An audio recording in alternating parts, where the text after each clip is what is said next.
Mateus capítulo 7, versículo 15.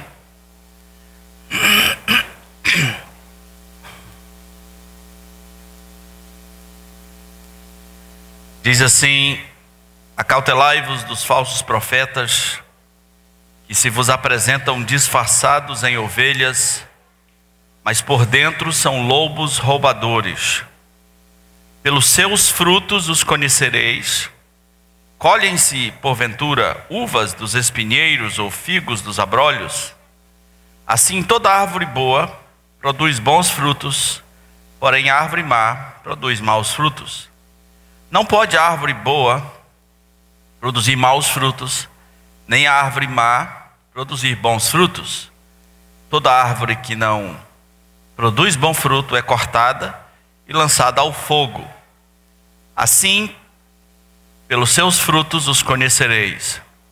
Nem todo que me diz Senhor, Senhor entrará no reino dos céus, mas aquele que faz a vontade de meu Pai que está nos céus. Muitos naqueles dias hão de dizer-me: Senhor, Senhor, porventura não temos nós profetizados em teu nome, e em teu nome não expelimos demônios, e em teu nome não fizemos muitos milagres? Então lhes direi explicitamente: nunca vos conheci, apartai-vos de mim, os que praticais a iniquidade. Vamos orar. Te rogamos, Senhor, que nos abençoe com a tua palavra, com as compreensões necessárias que o Senhor nos traz na própria Escritura, que hoje a Escritura com Escritura seja algo valoroso para nós, e que o Espírito Santo, autor da palavra, mais uma vez, nos leve em direção a ela, prepare o nosso coração, nos comova, abra novos raciocínios espirituais e nos transforme, Senhor, por essa mesma palavra. Pedimos em nome de Jesus. Amém. Então, como é óbvio no texto, hoje temos uma palavra sobre os falsos profetas. Um tema que eu nem gosto muito, você sabe, né?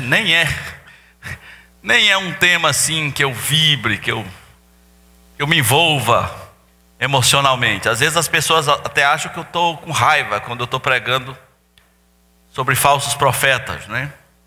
Tem dia que as pessoas devem pensar assim: puxa, se ele visse um falso profeta na frente dele, agora ele atirava na cabeça do sujeito. E você deve estar pensando assim: puxa, talvez lá venha hoje mais uma pregação daquela denunciando outros ministérios. Talvez o pastor vai citar nomes de pessoas, vai ser chato, vai ser constrangedor. E eu quero dizer a você que eu nem preciso disso, nem é necessário isso hoje. O texto e as passagens com as quais nós vamos combinar, eles são tão claras que eu nem preciso citar nomes nenhum. Mas deixe-me citar um nome, não é nenhum nome que você conheça, eu acho que não. É uma pessoa dos Estados Unidos que ficou famoso com o nome de Popov. Não é Popó, tá, Lúcia? Popov. Esse Popov era um milagreiro incrível. Ele montou uma equipe cinematográfica, literalmente cinematográfica, e ele viajava pelos Estados Unidos, armava uma grande tenda, ou então ia para um grande templo, e antes do culto começar, haviam entrevistadores que conversavam com as pessoas. Eles diziam: olha, o pastor Popov veio aqui, o que é que você espera que Jesus faça hoje por você, através do Popov? E a pessoa dizia: olha, eu estou com minha esposa, está com câncer, e eu vim buscar uma cura de Deus. O outro dizia: olha, eu estou endividado, preciso sair desse buraco, né? Ah, como é seu nome? Paulo. Ah, muito bem, Paulo. O seu nome? Joana. E conversava com várias pessoas, procurando saber o que elas queriam que Jesus fizesse por elas. Daqui a pouco começava o louvor, e aquela pessoa que foi entrevistada, ela não percebeu que os entrevistadores tinham ponto de ouvido, tinham microfones conectados a uma central, que eram conectados a um ponto de ouvido que estava no ouvido do Popov. Então o Popov começava a pregar, dizendo que Deus ia fazer grandes coisas pelas pessoas. E aí de repente havia uma voz no ponto de ouvido dele. Alguém dizia assim, ó, Joana vestido azul. E ele aplicava aquele caô. O que, Jesus? Estou te ouvindo, pai. Joana vestido azul. Terceira fileira, bem perto de você. Joana, está aí. E aí o Popov sapecava, né? O Espírito do Senhor acaba de me dar uma revelação muito especial. Para uma pessoa que inclusive está perto de mim. Deus me revelou até o seu nome. Ela tem um parente que está com câncer. Seu nome é Joana. Onde está Joana? E ele fazia de conta que nem sabia que Joana estava ali. Neste momento, Joana já foi conquistada, né? Ela já se levantava em lágrimas, né? Naquele momento, Joana daria tudo que tinha nos seus bolsos, porque foi supostamente tocada por essa revelação especial. O FBI começou a desconfiar de tanta cura. Cura demais. Esse Popov é muito homem de Deus. Tem alguma coisa errada, né? E aí, não custou muito tempo, descobriram todos os profissionais. Era uma equipe, super equipe de profissionais. No final eles dividiam a grana. O FBI então descobriu o esquema do Popov. Popov foi preso. Passou muitos anos preso. Aí você pensa assim, o que será que ele pensou na prisão? Será que ele refletiu? Será que ele pensou assim, eu sou um canalha? Há um filme, e eu creio que é 100% inspirado no Popov, com Steve Martin. Eu recomendo assistir esse filme, é uma comédia, chamada Fé Demais Não Cheira Bem. Alguém já assistiu essa comédia? Baixa hoje, tem lá o Rodrigo assistiu, né? Baixa hoje esse negócio. Fé demais não cheira bem. Steve Martin. Ele tinha um esquema profissional, ele era um homem super inteligente. Só que um dia aconteceu um milagre verdadeiro. E aí ele ficou chocado, porque ele não acreditava em milagre verdadeiro, porque tudo era farsa. Mas esses caras são muito espertos. Deixa eu me contar uma cena do filme. Ih, lá vem um spoiler, né? Spoiler na pregação. Num dos cultos, alguém se levanta e diz, olha, você é um farsante, você vai ser preso, você foi investigado, aconteceu isso. E ele, diante da multidão, diz, é verdade. Tudo que esse homem está falando é verdade. Eu fiz tudo isso. Mas Jesus me libertou, isto é passado na minha vida. Aí a banda já começa a tocar, todo mundo começa a vibrar. Alguém empurra uma cadeira de rodas com uma mulher que não está doente. A mulher já fica em pé aqui, na frente de todos. E ele recomeça todo o show. Essas pessoas parecem não ter cura. Quer saber o que aconteceu com o Popov? Ele saiu da prisão.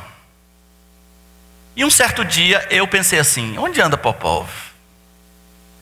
Vou pesquisar. O YouTube hoje é uma bênção, né? Quer saber onde anda fulano? Pode ser até um inimigo seu. Onde anda? Eu vou pesquisar. E aí, pasmem o que eu descobri. Saiu da prisão, está pregando e está vendendo um produto. A lama santa de Deus. Aí eu pensei assim, essas pessoas não têm cura?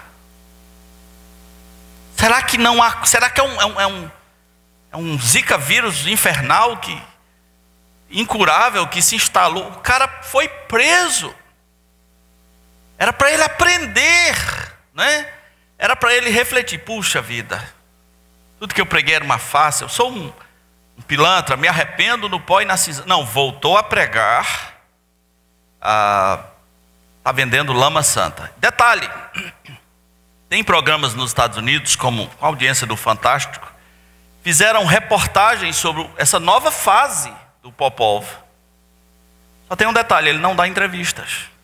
Continua vendendo sua lama santa e decidiu não dar entrevista.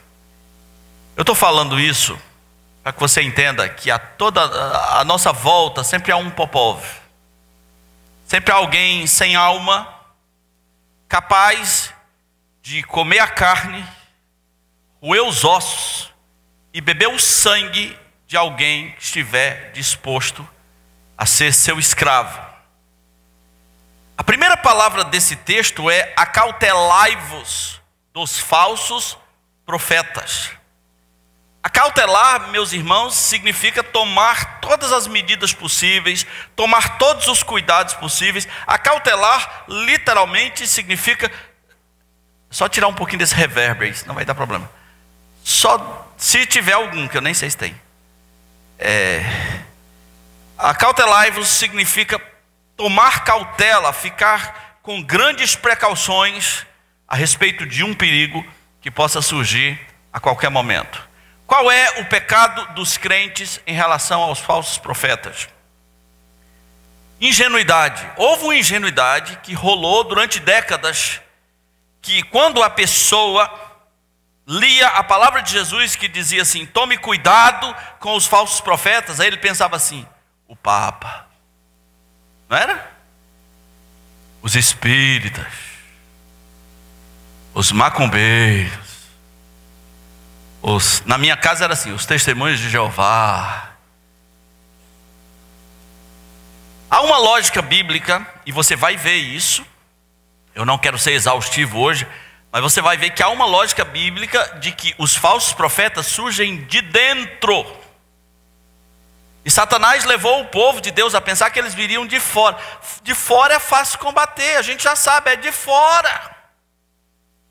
O problema é alguma coisa que surge dentro, com aparência de verdadeiro. Jesus Cristo nos deu dicas iniciais sobre essas pessoas, e as epístolas nos dão outras dicas, na revelação progressiva de Deus, nos dão outras dicas bem mais específicas. Eu vou esfregá-las na sua cara, para que você se converta ao fato de que a igreja de Jesus não só tem que pregar o verdadeiro, ela também tem que denunciar o falso. Não adianta só ensinar que salada é legal e eu me calo sobre x-tudo. Eu me calo sobre a calabresa frita. Eu me calo sobre a goiabada cascão regado com leite condensado e para beber Coca-Cola. Não, mas eu ensinei que salada é legal. Você não falou nada sobre goiabada com leite condensado. Olha o que deu no menino. Diabetes aos 15, né? Então, nós temos que entender que a palavra de Deus nos chama para denunciar as obras das trevas. É um trabalho agradável? Não. Eu gostaria de fazer? Não. Todo mundo tem coragem de fazer? Não. Mas alguém tem que fazer este trabalho limpo. É um trabalho limpo. Não fazê-lo implica em uma série de consequências. A história dos falsos profetas, assim, no sentido bem claro, bem estampado, me parece que começa com Balaão. O Novo Testamento chega a dizer que há pessoas que são falsos apóstolos e eles amaram o prêmio de Balaão. Quem era Balaão? Ele se apresenta como: eu sou Balaão, conhecedor dos mistérios. O pessoal adora essas palavras, né? Os mistérios. Eu sou conhecedor dos mistérios de Elohim, conhecedor dos mistérios do Deus Altíssimo. E aí vem um rei chamado Balaque e diz: olha, Balaão, eu tenho uma grana para te dar. Desde que você amaldiçoe o povo de Israel, está se aproximando, está querendo conquistar tudo, saiu do Egito na liderança de Moisés. Temos ouvido, já venceram Jericó, já estão mandando ver, vão tomando tudo que veio pela frente. Eu tenho uma grana aqui para você amaldiçoar Israel. Essa é a origem explícita dos falsos profetas. Grana para fazer alguma coisa relacionada à obra de Deus. E no caso de Abraão, de Balaão, para amaldiçoar. Você sabe que a Bíblia não diz claramente assim: Balaão aceitou a grana para amaldiçoar. A Bíblia não diz claramente, mas nem precisa. O contexto deixa bem claro. Os mensageiros de Balaque vieram à casa dele e ele foi. E é uma cena tão nojenta, ela é tão triste, que uma jumenta tem que falar. Uma jumenta tem que se manifestar e repreender o Balaão.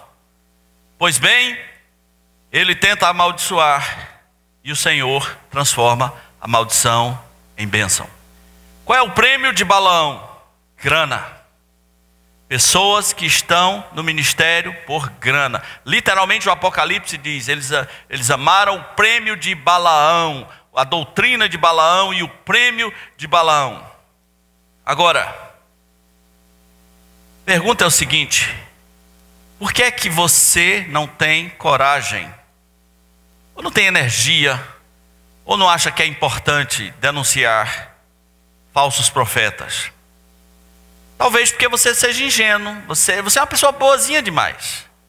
A Bíblia diz que nós temos que ser bons. Deus é bom, mas Deus não é bonzinho.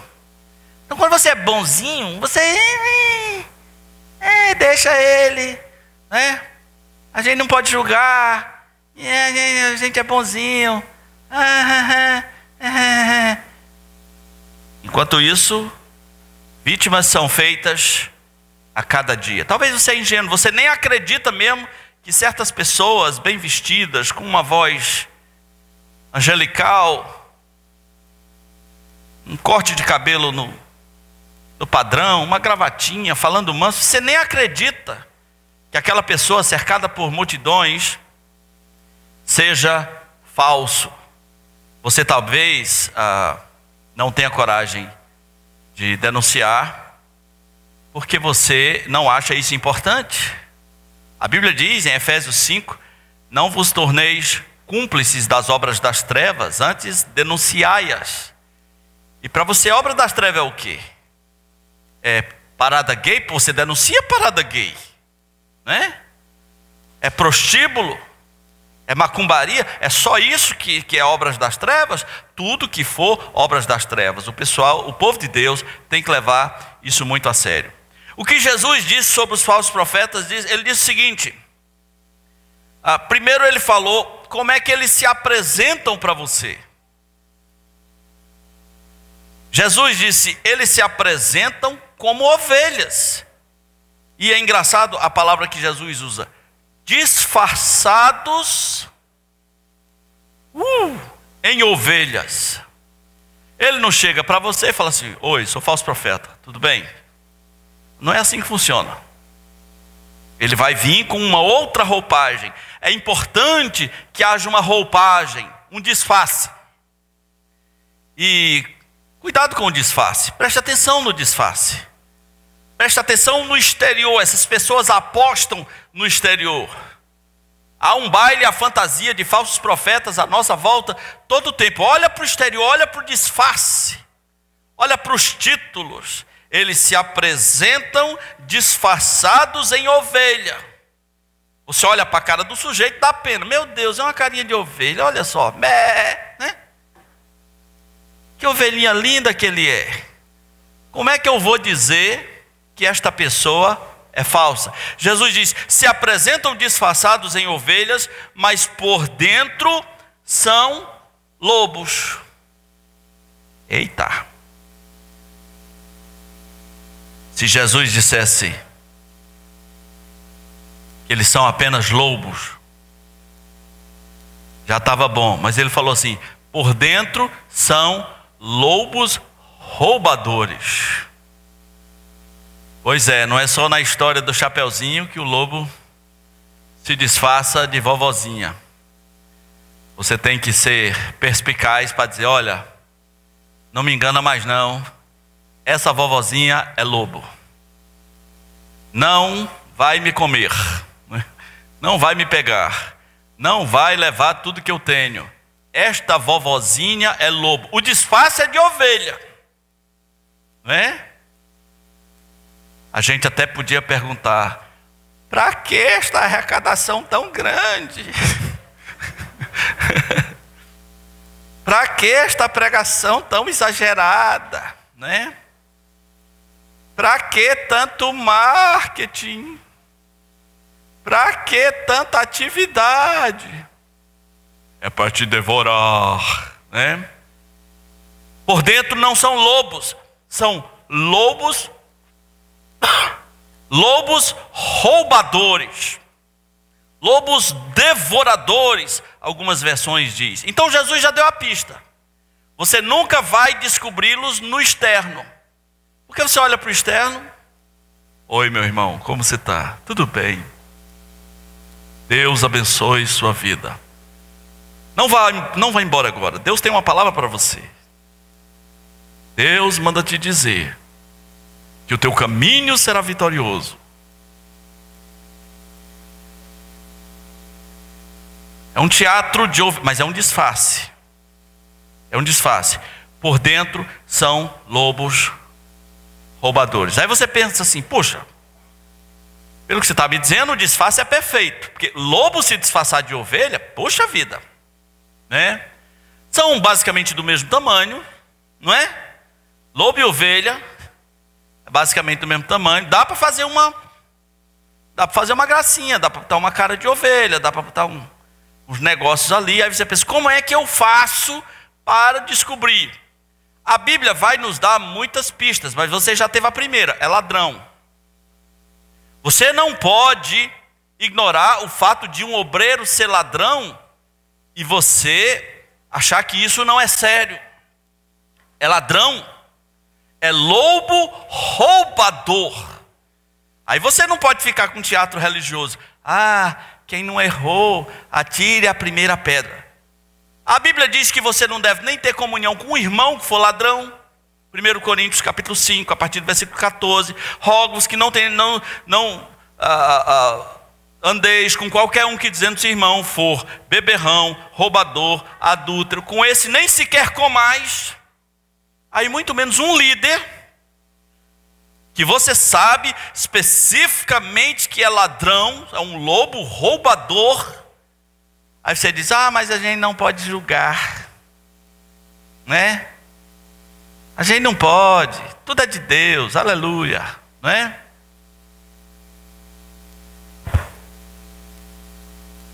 We are the world, né? Poxa vida, meus irmãos, às vezes o pessoal chama o crente de leso. O mundo chama o crente de leso, e eu estou para concordar. Não devia ser, mas o povo leso. Os caras vêm, faz um estrago, e você vê na internet as pessoas dizendo, a gente não pode julgar. Quem não errou, atire a primeira pedra. Jesus Cristo disse, eles por dentro são lobos. Como é que eu faço para conhecer? Se eu quero ser perspicaz. E atenção, você nem precisa se esforçar muito. Se você conhecer as regras bíblicas, você nem precisa se esforçar muito para dizer, essa vovozinha é lobo. Vamos continuar o texto. Ele diz, ele faz perguntas do tipo, açaí vai produzir melancia? Vai. Macaúba vai gerar cajarana, umbucajá? Não. Siriguela vai dar saputi? De jeito nenhum, né? Bananeira vai dar maçã? Não, é óbvio. As coisas são óbvias. Então ele diz assim, olha a dica, versículo 20. Assim, pelos seus frutos os conhecereis. Satanás é tão astucioso que fez com que os crentes usassem Mateus, capítulo 20, para que os crentes acusassem uns aos outros. Você não é crente não, pelos frutos conhecereis, está na Bíblia. Você não tem fruto, você não é crente. Esse texto não é necessariamente para os crentes. Esse texto é para você identificar falsos profetas. Quais são os frutos dessas pessoas? Como são suas vidas? O que eles ensinam é coerente com o que eles vivem? Eu conheço um que fez, e é capaz de fazer ainda, fogueiras de óculos, porque a enfermidade na visão é do demônio. E ao fazer a fogueira de óculos, ele seria curado. Ele mesmo usa óculos. É um fruto de incoerência. Se eu não for capaz de ver isso, poxa, o cara está dizendo que óculos é do demônio, ele usa óculos. Se eu não for capaz de ver isso, eu não mereço apenas ser chamado de leso, eu tenho que ser chamado de burro. O cara usa óculos, eu vou dar minha grana querendo ser curado para um cara que mandou eu queimar meus óculos, mas ele usa óculos. Recentemente morreu em São Paulo, um dos mais famosos aqui no Brasil, dessa linha, usando óculos, e morreu de ataque do coração. Sua teologia não o socorreu na hora da morte. Sua teologia, sua crença não foi capaz de lhe atender. Tem um que ele tem a mão ressequida. Você olha como ele segura o microfone. Ele nunca foi curado da mão dele. E é um dos caras que mais ganha dinheiro no Brasil com curas. Então, isso é um fruto de incoerência, é um fruto de mentira. Jesus Cristo disse: pelos seus frutos os conhecerei. Agora, você pode pensar assim: não, mas tem milagres que acontecem. E aí com essa aí você se rende. Pô, se o milagre aconteceu, Deus está com o cara. Esse argumento é perfeito, não é? Poxa, eu conheço uma pessoa e ela foi curada por um cara assim. Eu não sei o que dizer. O Senhor está me colocando numa situação. Eu estou com medo de blasfemar contra o Espírito Santo, porque eu vi, foi minha tia, foi curada. E agora o pastor me botou nessa cilada aí para eu chamar o cara de falso. Ai, ai, ai. E agora? Meu irmão, nem o milagre autêntico é a prova de que o cara é verdadeiro. Jesus Cristo disse: muitos naqueles dias hão de dizer: Senhor, nós, está aqui, versículo 22, porventura não temos profetizado em teu nome, e em teu nome não expelimos demônios, e em teu nome não fizemos quantos milagres? Muitos. Opa! O pessoal está no céu, na presença de Deus, naquele dia, reivindicando de Deus coisas verdadeiras que eles fizeram aqui na terra. E aí, não tem problema nenhum para uma pessoa como eu admitir: o milagre era verdadeiro. É uma lógica terrível para pegar bobos. Milagre verdadeiro, milagreiro falso. Como é que eu sei que o milagreiro é falso? Porque o Senhor vai dizer explicitamente: eu nunca conheci você. Ora, Tiago diz que a aliança de Deus permanece tendo este selo: o Senhor conhece os que lhe pertencem. E Deus vai olhar para essas pessoas e vai dizer: eu não conheço você. Agora piorou. Por quê? Como é que o milagre pode ser verdadeiro se eles não eram de Deus? E eu quero acreditar que o milagre era verdadeiro, porque senão eles não iam ter a ousadia de reivindicar perante o próprio Deus que fizeram milagres verdadeiros. Como é que o milagre pode ser verdadeiro e o milagreiro é falso? Como é que o milagre pode ser verdadeiro se Jesus diz: eu não conheço você? É simples, meus irmãos. O nome de Jesus tem poder em si mesmo. E a Dona Maria, que creu no milagre, num certo sentido, não tem nada a ver com o fato desse cara ser falso.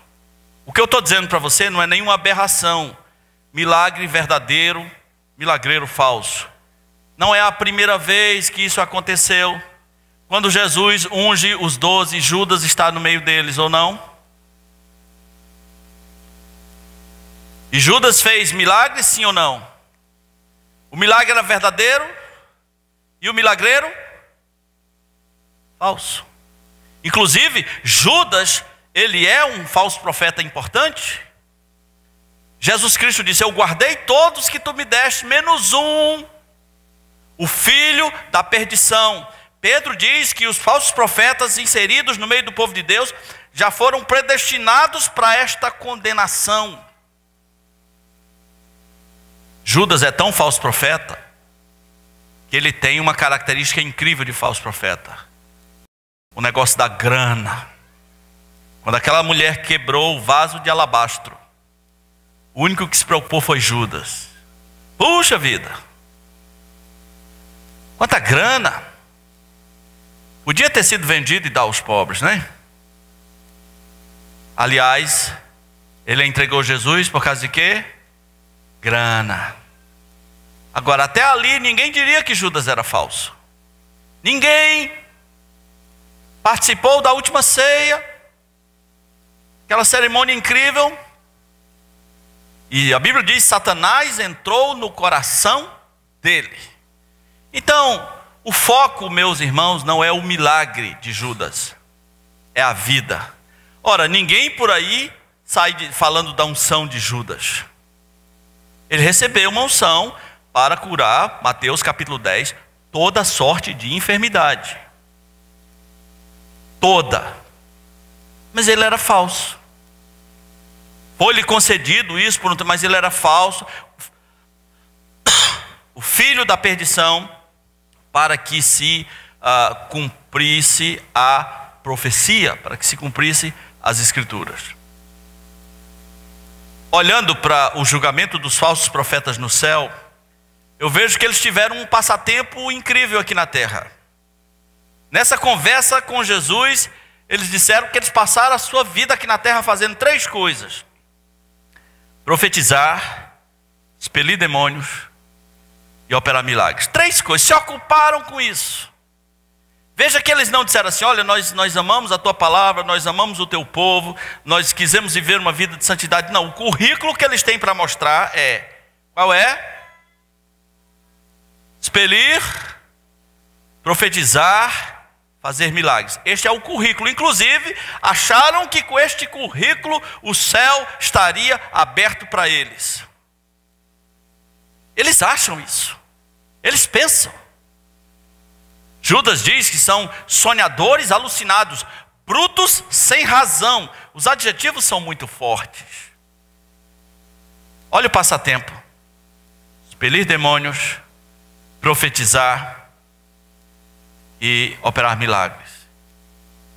Aí você imagina quando eu sou apresentado a uma pessoa que tem esse currículo, né?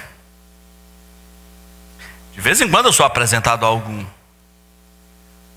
Eu já denunciei que a gente está numa época que ninguém mais tem nome, né? As pessoas é apóstolo, é missionário, é profeta, é homem bíblia, homem defunto. Me apresentaram um cara, ele falou: muito prazer, fulano de tal, caçador de demônios. Você imagina como é que eu me sinto, né? Passatempo do cara. Não é passatempo, acredite, leia a Bíblia, não é passatempo de um homem de Deus querer ficar caçando fantasmas.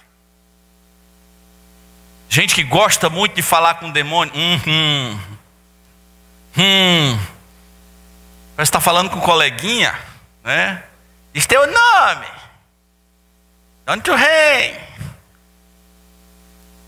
Meus irmãos, eu quero mostrar agora uma série de... Eu podia listar características dos falsos profetas, mas eu quero dar umas poucas, acredite, umas poucas referências bíblicas que vão lhe ajudar a ter um pouquinho mais de discernimento, um pouquinho mais do que você teve até hoje. Filipenses capítulo 3, versículo 2, usando a mesma palavra que Jesus usou, a palavra acautelar-se.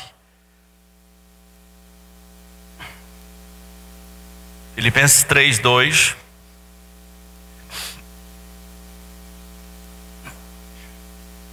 Eu vou lendo, você vai vendo as características, elas são óbvias em si mesmos.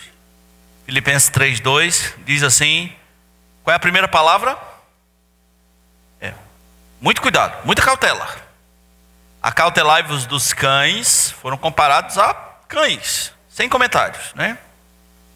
Acautelai-vos dos maus obreiros e acautelai-vos da falsa circuncisão.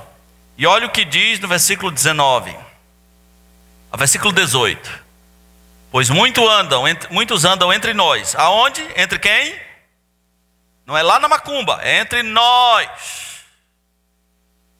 Não é lá entre os ateus, é entre nós. Muitos andam entre nós, dos quais repetidas vezes eu vos dizia, e agora vos digo até chorando, que são inimigos da cruz de Cristo. Claro que eles não gostam de pregar a graça. Eles gostam de pregar sacrifício. Mas continua. O destino deles é a perdição.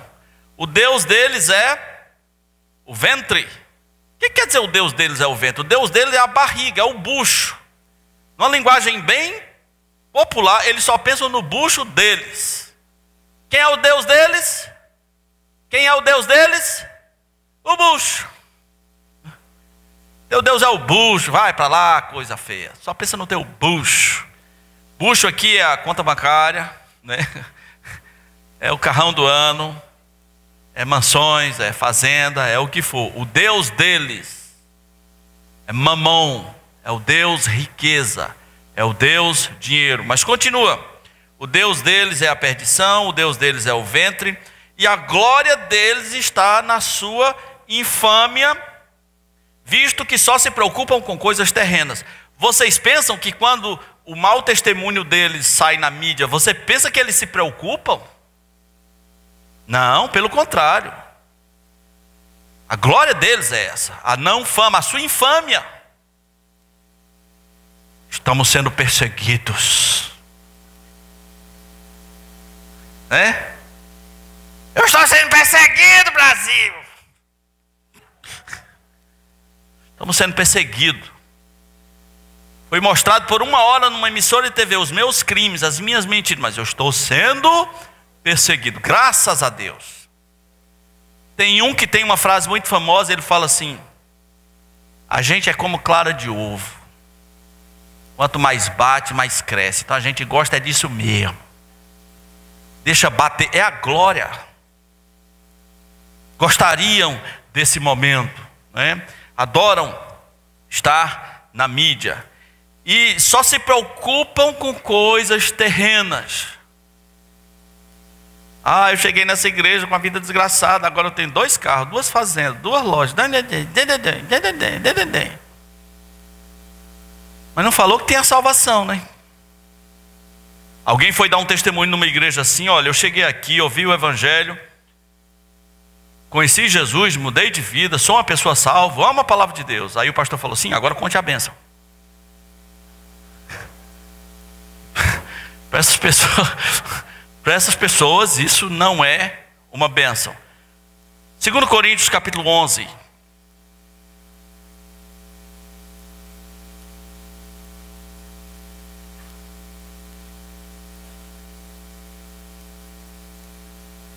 Segundo Coríntios capítulo 11.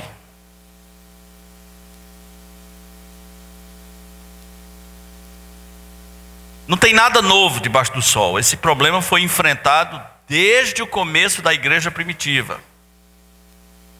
2 Coríntios 11, versículo 13, diz assim: porque os tais são falsos apóstolos, obreiros fraudulentos, transformando-se em apóstolos de Cristo. Veja, não eram, mas se transformaram, forçaram uma barra, deram um jeito de dizer que agora são apóstolos. E não é de admirar que o próprio Satanás se transforma em anjo de luz. Veja bem, os falsos estão entre nós. Aí a pessoa vê aqui, ó, Satanás se transforma em anjo de luz. Espiritismo. Bem que eu desconfiava. Meus irmãos, o contexto está falando de quem? Falsos apóstolos. É tão poderoso o negócio que tem uma jogada de Satanás por trás. O próprio Satanás se transforma em anjo de luz, e não é muito, pois os seus próprios ministros, Satanás tem seus ministros, os seus próprios ministros se transformam em ministros de justiça. O fim deles será conforme as suas obras. É aquele negócio, né? O cara morre pensando que é ministro, aí quando chega no céu, diz, a tua liminar foi cassada, tu não é mais...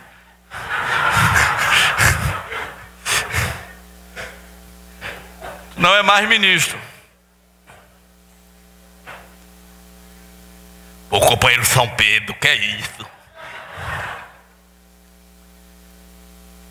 Muitas vezes, eu tinha que brincar com isso, né? Só se fala nisso o tempo todo. Muitas vezes, nós olhamos para textos que são óbvios pelo seu contexto. O texto está dizendo, Satanás se transforma em anjo de luz e ele tem os seus ministros dentro do povo de Deus. Pare de pensar em espiritismo, em budismo, em catolicismo. Olha para o umbigo da própria igreja. Satanás tem seus ministros. E assim como ele se transforma em anjo de luz, seus ministros se transformam em ministros de justiça. Poxa vida. 2 Pedro capítulo 2. Vai piorar, tá? Agora.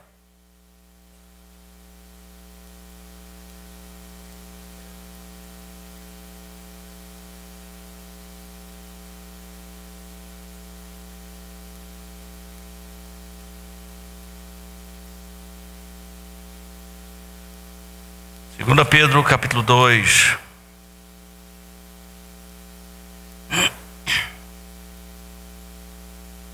Diz assim: assim como no meio do povo surgiram falsos profetas, assim também haverá entre vós, note essas expressões, entre vós,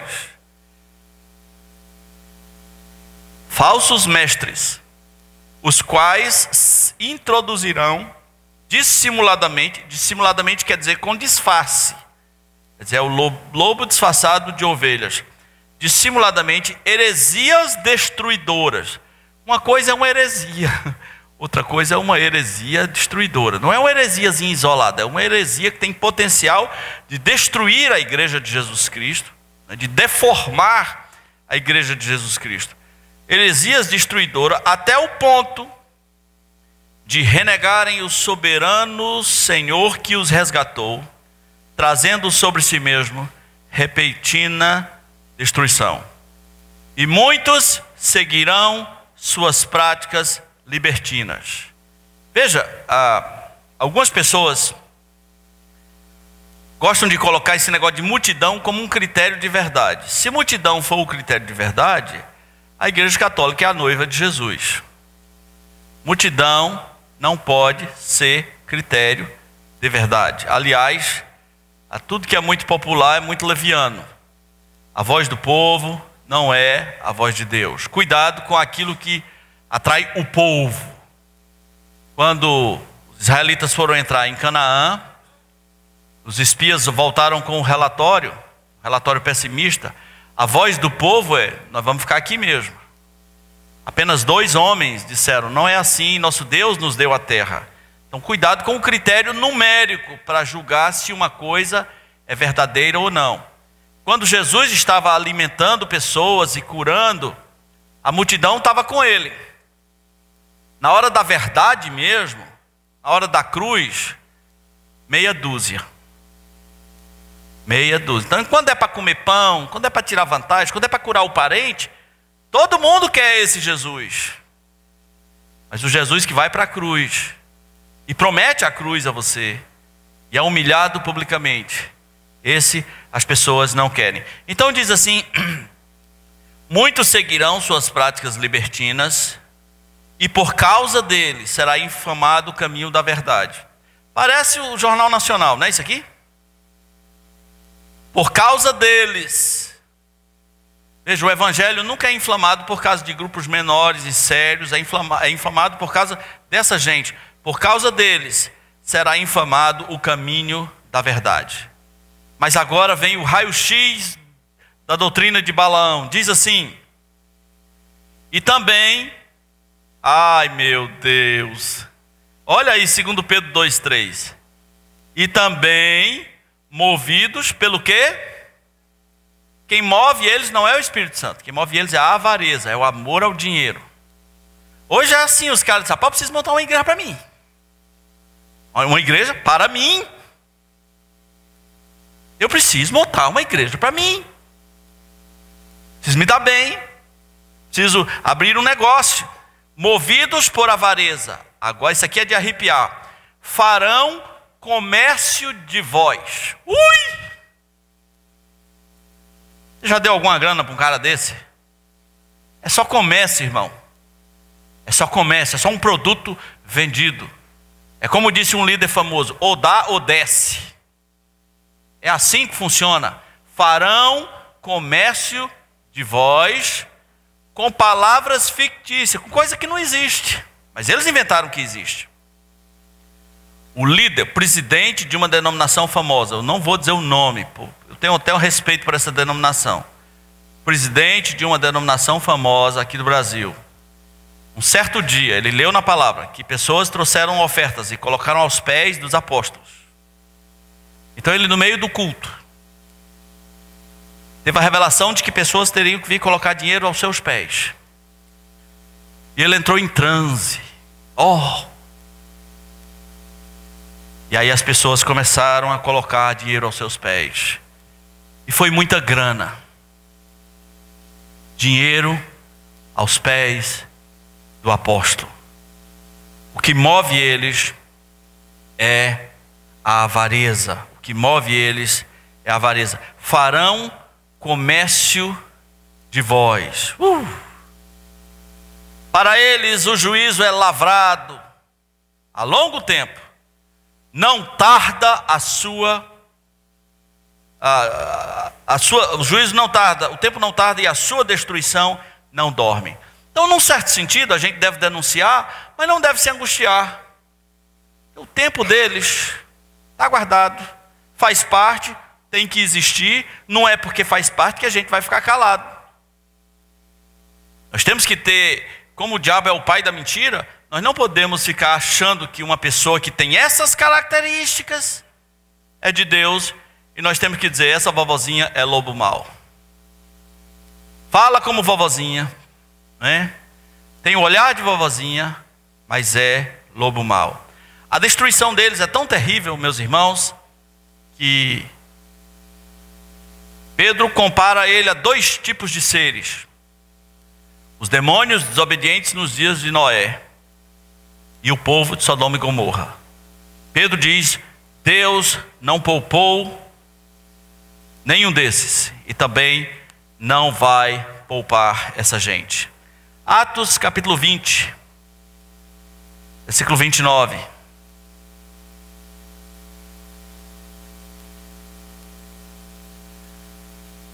Você sabe que em Atos muitas igrejas estavam sendo formadas.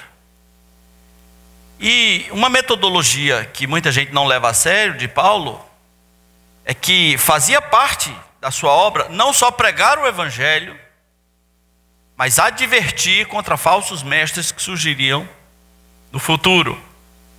Uma prova disso é Atos 20, 29, ele se despedindo ali dos presbíteros de Éfeso, em Mileto, despedindo dos pastores, ele diz assim: olha, eu sei que depois da minha partida, entre vós, note, é sempre entre vós.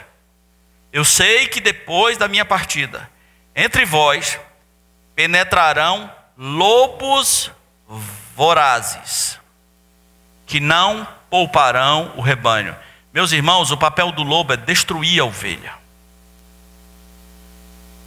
A ovelha é importante para o lobo, porque ele quer comer a carne, ele quer ficar com a lã, ele quer beber o sangue.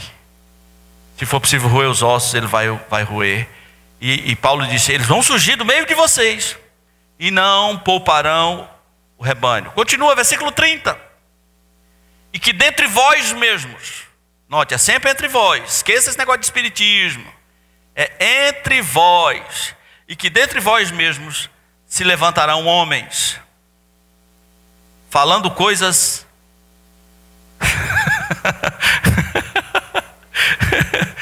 falando coisas ai meu Deus, falando coisas o quê, Patrícia? Pervertidas. Falando coisas pervertidas, né? Pervertida é uma coisa, agora pervertida é uma, né?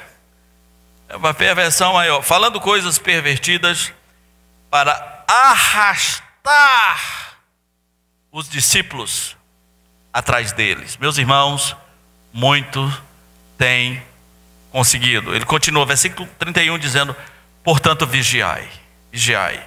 Ele vai dizer que ele não explorou as pessoas. Em alguns lugares ele teve que trabalhar para não ser pesado aos irmãos. Ele não explorou, mas esses caras vão explorar. Eu gostaria de encerrar o 2 Pedro capítulo 5, falando de duas características de um pastor verdadeiro. Essas foram mostradas em 2 Pedro 5. É 1 Pedro 5, tá? Só volta um pouquinho.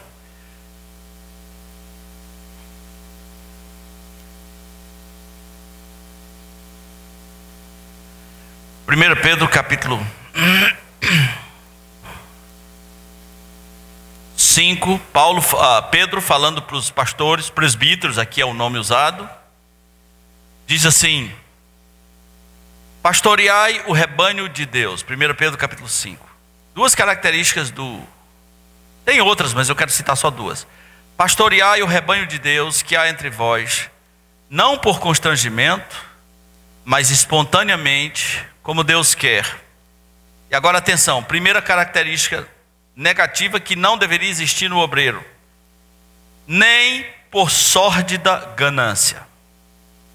Que palavra pesada, sórdida ganância. O sujeito não tem ganância, ele tem uma sórdida ganância. Os adjetivos sempre são ampliadores, né? Sempre são superlativos.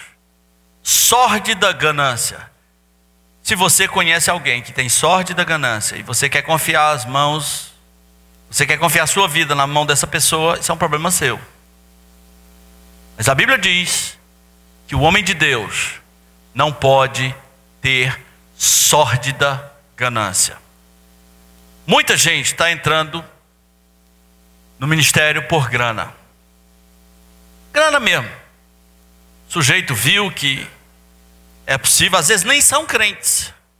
O cara está de fora e pensa: poxa, eu tenho carisma, eu posso me dar bem, posso pedir o apoio da minha família para a gente começar uma igreja, não é? Eu dou um testemunho de conversão, começo uma obra, uma nova unção, um novo ministério. E aí é só usar o linguajar desses pregadores, que são os mesmos, até uma criança aprende. É a mesma coisa, não tem profundidade. Você já viu um cara desse pregando sobre o Apocalipse?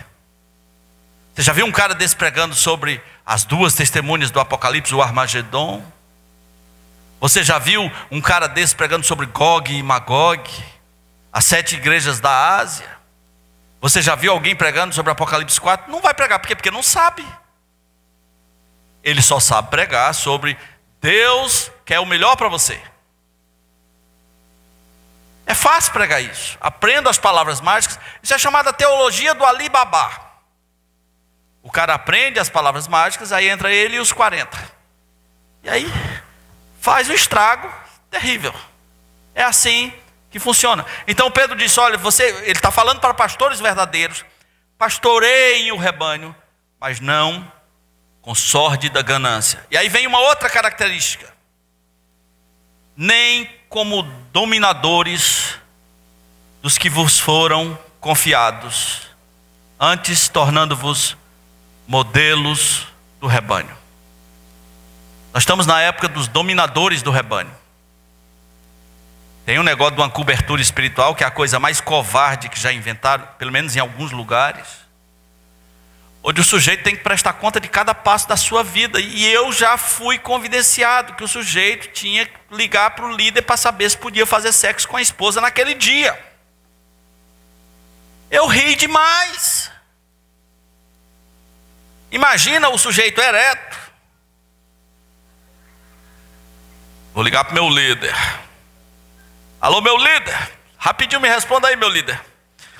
Eu estou aqui, né, de munição preparada.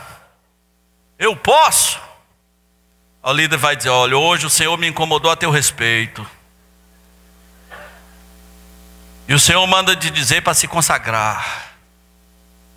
Dominadores do rebanho, dominam suas vidas, dominam suas almas, dominam sua grana, dominam sua família, dominam seu tempo. Então um pastor falso, de forma genérica, você podia já identificar. Ele é gananciosamente sórdido e ele é um dominador do rebanho. Que horas são? 10h30. Vamos parar, né? Vamos parar. Eu lhe recomendo a ler Judas capítulo 1. Eu lhe recomendo a ler o livro de Jeremias. Eu lhe recomendo a ler o livro de Neemias. No meio do avivamento de Neemias, alguém chega e diz: o Senhor me disse tal coisa, e o Senhor nem tinha dito. Meus irmãos, vamos voltar ao tema: por que você não denuncia falsos profetas? Eu disse, pode ser que você seja uma pessoa ingênua, pode ser que você seja cúmplice, você até gostaria de ser um desses caras, você gostaria de ser um dominador daquela maneira, você gostaria de ter aquela unção, entre aspas, que esses caras têm, você tem inveja deles, por isso você jamais vai denunciá-los, jamais. Como é que você vai denunciar o cara que é o teu ídolo? Impossível, não é? Mas pode ser também que você não denuncia, porque você não é convertido. Então para você tanto faz, né? Tudo é de Deus. Você está só atrás de uma religião. Você não conheceu Jesus, não foi selado pelo Espírito Santo, não tem discernimento para diferenciar entre o lobo mau e a vovozinha. Pessoas que criam cobras serão picadas, é uma questão de tempo. De vez em quando a gente vê documentários de pessoas que criam cobras venenosas, mas nunca mostra os que morreram, né? Muita gente já morreu para acreditar que uma cobra venenosa deveria morar com a família. Não deve. Um falso profeta vai surgir dentro do povo de Deus. Ele é a cobra. Ele tem veneno. Não brinque com isso. Proteja a sua vida, proteja a sua família, proteja irmãos que você conhece. Fique esperto. Você que congrega aqui, vou dar aquele recado mais uma vez. Eu tenho ensinado que todo castigo é pouco na cabeça do ingênuo, todo cascudo na cabeça do ingênuo é pouco. Essa é a lei da vida. Mas se você congrega aqui, tem recebido instrução e vai ser vítima de um cara desse, você merece. Fique com o prejuízo. Você merece. Vamos orar. Nosso Deus, livra-nos dos homens maus que entram no meio do povo de Deus como lobos vorazes, pervertem a verdade, pervertem o evangelho, inventam palavras fictícias, são gananciosamente sórdidos, são dominadores. E hoje nós temos aqui, Senhor, uma pitada da Tua palavra nos dando as características, como funcionam. E algumas pessoas ainda estão na dúvida. Tua palavra nos diz para nos compadecermos dos que estão na dúvida, lá em Judas 1, detestando até a roupa que vestem. Que o Senhor nos ajude a ainda livrar alguns que estão na dúvida e que eles se voltem para a Tua palavra, que entendam que esse é um tempo escatológico, esse é o fim de tempo, esse é um tempo do reino dos falsos profetas e que o Senhor tenha misericórdia de nós. Pedimos em nome de Jesus. Amém. Amém. Hoje à noite, 7 horas, convide pessoas.